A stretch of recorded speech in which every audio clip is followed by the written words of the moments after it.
Can anyone tell me what is the fastest growing sport in the world that no one has ever heard of?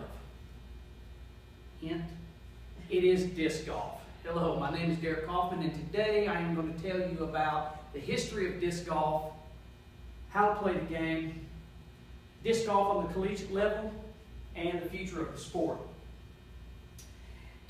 Stories about Frisbee games have been around since the 1930s, but in 1970, a group from Rochester, New York, was playing Frisbee golf as an organized sport.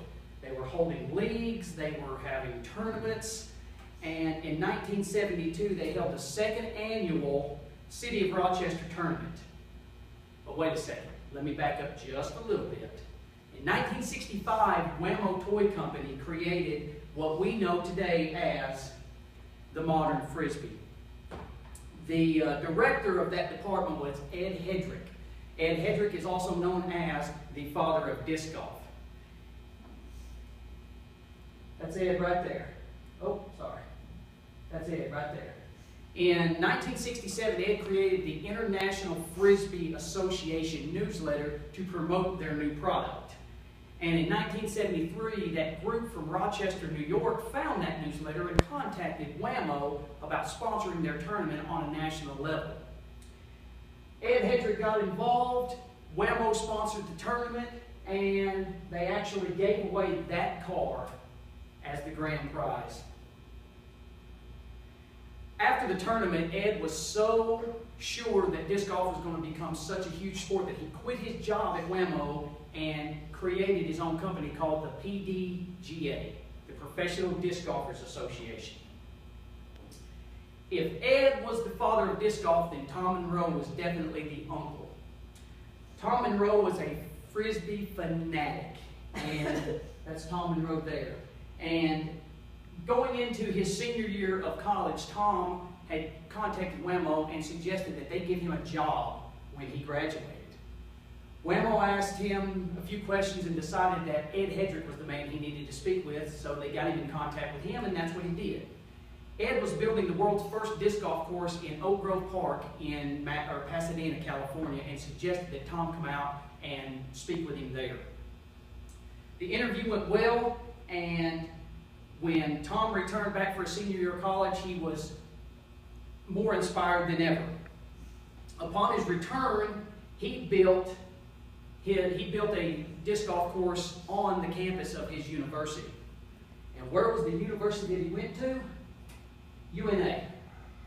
UNA held the second disc golf course ever in the entire world.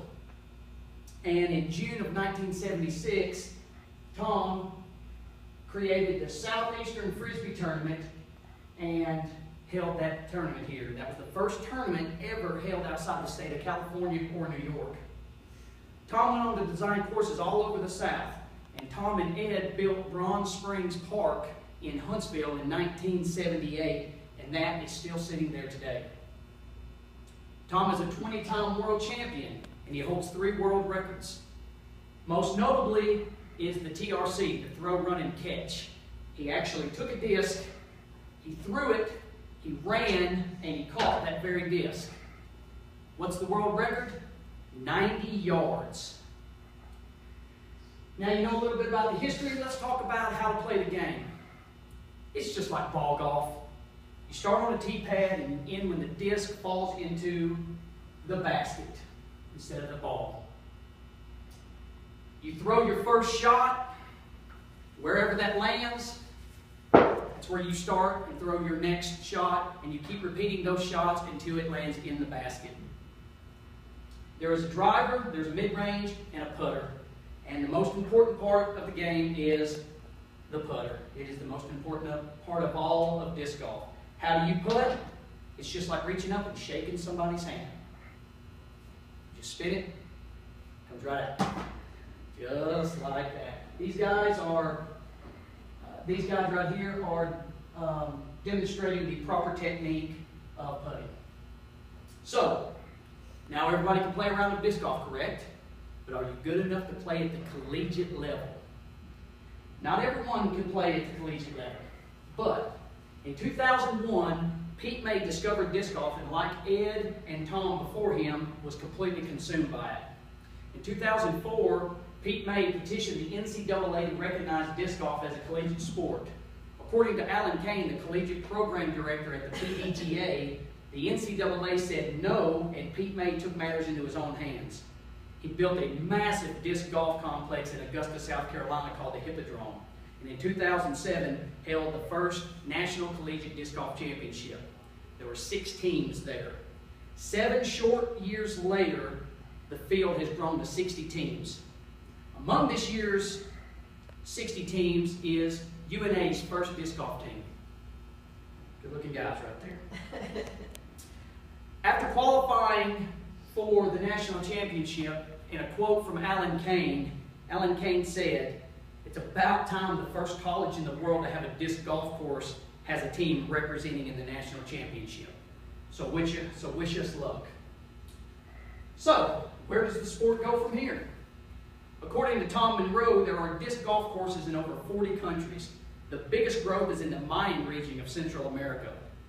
Also, the Beach Sport Network will begin taping the 2014 National Championship to bring 4 30-minute segments on disc golf to their network, reaching 60 to 80 million viewers. Another quote from Alan Kane: "I see disc golf as an awesome bridge, or I see college disc golf as an awesome bridge to bring disc golf into the mainstream and the future." So now you know a little bit of the history of the disc golf, how to play disc golf on the collegiate level, and the future of the sport. So what are we waiting for? Let's go throw it around.